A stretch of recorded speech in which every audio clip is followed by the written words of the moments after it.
Estou casada, teño 2 fillas, vivo con miña sogra, bueno, esta era a casa de meus sogros. Fai unha semana morreu unha señora que a cuidei, que estaba con Alzheimer, estaba encamada. Nacín en Trasparga, pero a min recolleron uns tíos cando tiña un mes, porque miña mai tuvo cáncer de mama e tuveron a coberar. E ao ano morreu. Entón, a min criaronme meus tíos, que para min son meus pais, eran meus pais, e as fillas son miñas irmás. Bueno, agora non viven, pero para min foron os pais máis maravillosos que poida ter nada. Fui moi feliz, moi feliz. Fui unha nena consentida da casa, porque as fillas deles eran maiores, tiñan 18, 19 e 21 anos, cando eu fui para ali, fui un mes. Entón eu era a nena bonita, e fui moi feliz, moi feliz. Durante a miña niñez fui moi feliz. Pero emociono porque xa non están aquí. Non porque me gustaría telos.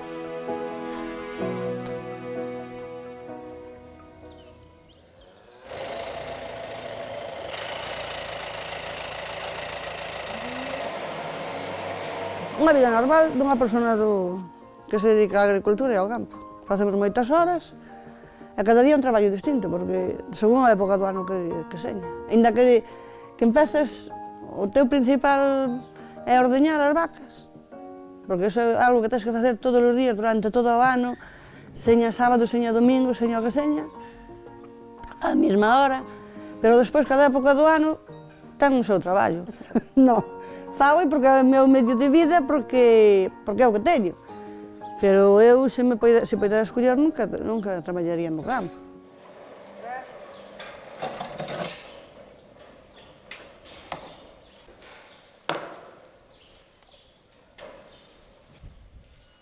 Aí ao lado había uns señores que tiñan unha filla e morreulles.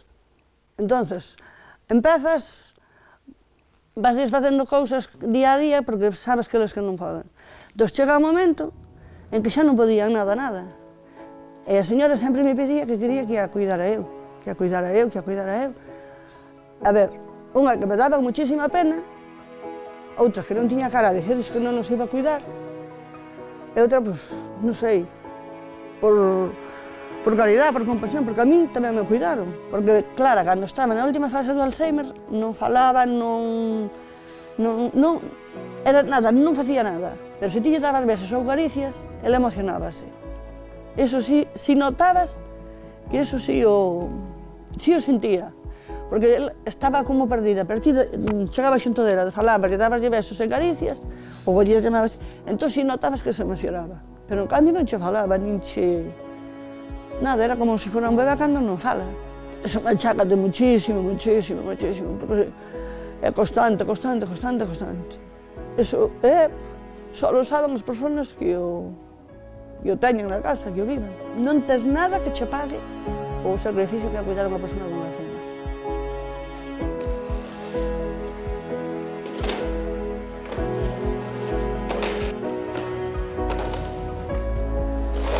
Eu volvería, se a miña mai ou o meu pai.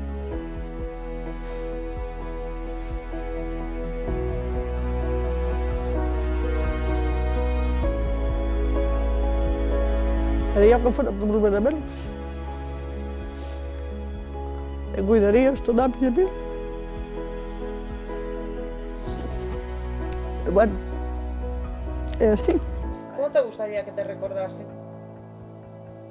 A min, con as miñas fillas e a familia me recordan como boa mãe e boa persona, o que diga ao resto do mundo da miña mãe.